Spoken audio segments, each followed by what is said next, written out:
पश्चिम बंगाल के RG Kar medical college एवं hospital में एक ट्रेनी डॉक्टर की रेप और हत्या के मामले में भले ही पुलिस ने संजय रॉय को गिरफ्तार किया है, लेकिन इस केस के केंद्र में पूर्व प्रिंसिपल संदीप घोष नजर आ रहे हैं। सीबीआई पिछले 4 दिनों से उनसे पूछताछ कर रही है।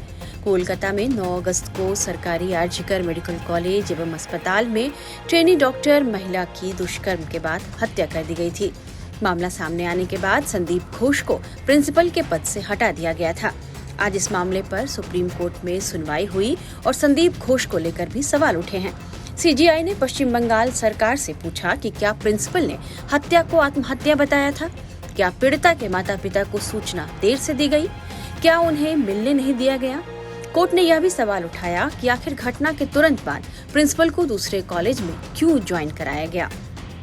देखिए, उस पे तो सबसे बड़ा सवाल ये उठता है कि सुबह 6 बजे की घटना और शाम को जो है रात को 11:45 पे अगर एफआईआर हो रहा है तो ये सबसे बड़ा लैग दिखा रहा है। सबसे बड़ा सवाल ये उठता है, ये सवाल उठा भी कोर्ट में कि किसी ने एफआईआर क्यों नहीं कराई। पहला एफआईआर जो है पुलिस के सुवोमोटो क्यों था कि पुलिस ने खुद पे लिया, विक्टिम की तरफ से क्यों नहीं है, बॉडी इतना देर क्यों जी, जलाने में इतनी जल्दी। तो बहुत सारे सवाल जो है ड्यूरिंग प्रोसीडिंग उठाए गए। कपिल सिब्बल भी थे जी, वो वेस्ट ऑफ बंगाल को रिप्रेजेंट कर रहे हैं। उन्होंने भी कई सवाल उठाए, इस पर क्या कहेंगे? देखिए, उसमें तो क्या है कि मैटर उसपे सॉलिसिटर जनरल ने भी ऑब्जेक्शन लिया। उन्होंने अपना व्यू रखा जो है कि ये काफी ही जो है हीनियस मामला है। एंड सॉलिसिटर जनरल ने ये भी बोला कि एक ऐसा सिर्फ नॉर्मल रेप और सेक्सुअल का मामला नहीं है, जब the accused behaved like a animal. So he used this word many times during the proceeding and while objecting the mister Sibal. Ghosh के खिलाफ मुख्य आरोप यह है कि 9 अगस्त की सुबह अस्पताल के सेमिनार हॉल में जूनियर डॉक्टर का शव मिलने के तुरंत बाद उन्होंने स्थानीय पुलिस स्टेशन में एफआईआर दर्ज क्यों नहीं कराई, इस बारे में कोई शिकायत क्यों नहीं की। इसलिए पुलिस को शुरू में अप्राकृतिक मौत का मामला दर्ज करना पड़ा। सीबीआई यह पता लगाने की कोशिश कर रही है कि क्या स्थानीय पुलिस ने ऐसा घोष के कहने पर किया। साथ ही संदीप घोष इस बात को लेकर भी शक के दायरे में हैं कि शव की सूचना मिलने के बाद दूसरे डॉक्टरों और कर्मचारियों को उन्होंने सेमिनार हॉल में जाने की इजाजत कैसे दी। वहीं सीबीआई को संदीप घोष की सारी गतिविधियां इसलिए भी संदिग्ध लग रही हैं क्योंकि उन्होंने घटना की 1 हफ्ते पहले अपने फोन के कॉल रिकॉर्ड्स और सारे मैसेज डिलीट कर दिए। सीबीआई उनके फोन से डेटा रिकवर करने की कोशिश कर रही है और यह जानना चाह रही है कि उन्होंने ऐसा क्यों किया। सीबीआई संदीप घोष से लगातार पूछताछ कर रही है, लेकिन वे मुख्य तौर पर 7 सवालों के जवाब अभी तक नहीं दे पाए हैं। मीडिया रिपोर्ट्स के मुताबिक सीबीआई ने उनसे मुख्य तौर पर 7 सवालों के जवाब मांगे हैं। ट्रेनी डॉक्टर के मौत को सुसाइड घोषित करने में इतनी जल्दी क्यों थी?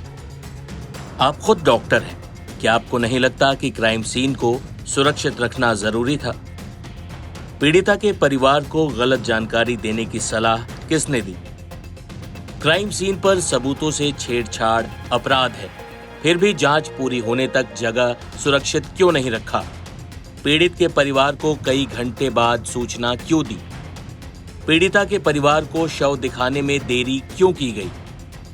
आपने घटना के तुरंत बाद इस्तीफा क्यों दे दिया?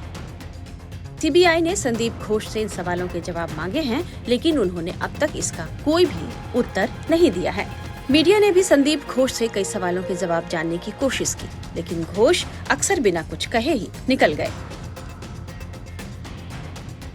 आरजीकर के जो प्रिंसिपल थे संदीप घोष, उन्होंने जैसे ही रेजिग्नेशन दिया 4 घंटे के अंदर ही उनको कलकत्ता नेशनल मेडिकल कॉलेज का बना दिया। वो क्या इतने इन्फ्लुएंशियल है कि इन्वेस्टिगेशन तो होता ही नहीं है उनके खिलाफ, लेकिन उनको साथ ही साथ एक दूसरा सिग्निफिकेंट पोस्ट दे दिया जाए। ये बात तो हर आदमी पूछ रहे हैं, कलकत्ता का चीफ जस्टिस वो भी पूछ रही, इतना इम्पोर्टेंट पर्सन है कि उनका खिलाफ अस्पताल नहीं चल सकते। जो सुबह सुबह इंटरव्यू देके बताया कि मैं मॉरल रिस्पॉन्सिबिलिटी लेके मैं सरकारी नौकरी छोड़ रहा हूँ, लेकिन शाम को उनका अपॉइंटमेंट आ गया कि नेशनल अनदर मेडिकल कॉलेज का प्रिंसिपल। क्यों भाई? इससे ये चीफ मिनिस्टर का क्या ताल्लुक है? ये सरकार का क्या ताल्लुक है? फिर उन्होंने जो डॉक्टर्स ने एजिटेशन किया था उनको ट्रांसफर का ऑर्डर निकाल दिया। फिर भी जब हर आदमी इसका खिलाफ लड़ रहे हैं तब ये फिर विड्रॉ किया। क्या है ये सरकार का क्या प्रशासन चल रहा है और ये सर्कस चल रहा है। बंगाल में प्रशासन है नहीं, बिल्कुल प्रशासन है नहीं, ये सर्कस चल रहा है। सीबीआई जब रिपोर्ट कोर्ट में दाखिल करेंगे तब भी हम पता चलेगा सीबीआई क्या क्या कदम उठाया, किस ढंग से उन्होंने इन्वेस्टिगेशन किया। अभी तो कुछ बताना ये गलत होगा, मेरे तरफ से तो बिल्कुल गलत होगा, इसीलिए मैं इस बारे में कुछ स्पेसिफिक कमेंट नहीं करना चाहता हूँ। शुरू से ही जैसे ये काम कर रहा था इसमें यह तय हुआ कि कलकत्ता पुलिस का ये इंस्ट्रक्शन था किसी भी तरीके से सरकार को प्रोटेक्ट करो। ये सरकारी अस्पताल, सरकारी डॉक्टर, वहाँ पर उनका कत्ल हुआ है, शी वॉज मर्डर्ड। लेकिन जो कदम तुरंत उठाना चाहिए था अथॉरिटी की तरफ से, ये हुआ नहीं। पहले से ऐसे हुआ कि वो चाहते थे कि छुपाने के लिए। सुबह घर में फ़ोन किया, आपका बच्चा तबीयत ठीक नहीं है। जिन्होंने पेरेंट्स ने पूछा क्या हुआ बताइए, आधा घंटा में सुपरिटेंडेंट, असिस्टेंट सुपरिटेंडेंट हॉस्पिटल वो फ़ोन करके बताते कि आपका बच्चा खुदकुशी कर लिया। अरे भाई तू तो डॉक्टर हो, जब तुमने देखा डेड बॉडी ऐसे है तो तुम क्या ज़रूरत है सुसाइड स्टोरी बनाने के लिए। इससे ये तय होता है कि शुरू से ही पुलिस का ये मतलब था किसी ना किसी प्रकार से ये सरकार को जरा रक्षा देना। इस बीच बंगाल के राज्यपाल सीवी आनंद बोस आज दिल्ली पहुंचे और राष्ट्रपति द्रौपदी मुर्मू से मुलाकात की है। कहा जा रहा है कि वे गृह मंत्री अमित शाह से भी मिल सकते हैं। वहीं दिल्ली से ही आनंद बोस ने पीड़िता के पिता से फोन पर बातचीत की और उनका साथ देने का पूरा भरोसा दिलाया। हेलो, ये मैं आनंद बोस बोल रहा हूँ, गवर्नर।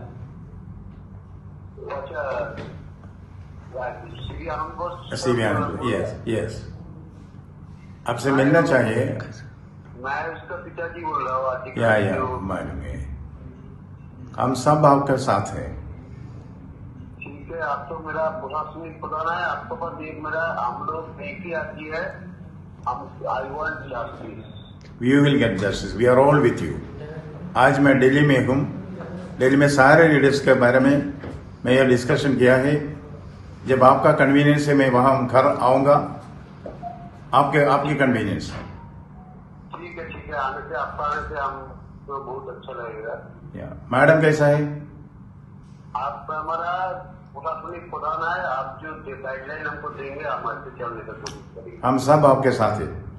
ठीक है, ठीक है, अब मैं आपके घर आऊँगा। ठीक है। Okay, all the best. माना जा रहा है कि अपने दिल्ली दौरे के दौरान गवर्नर बंगाल को लेकर कोई बड़ा कदम उठा सकते हैं।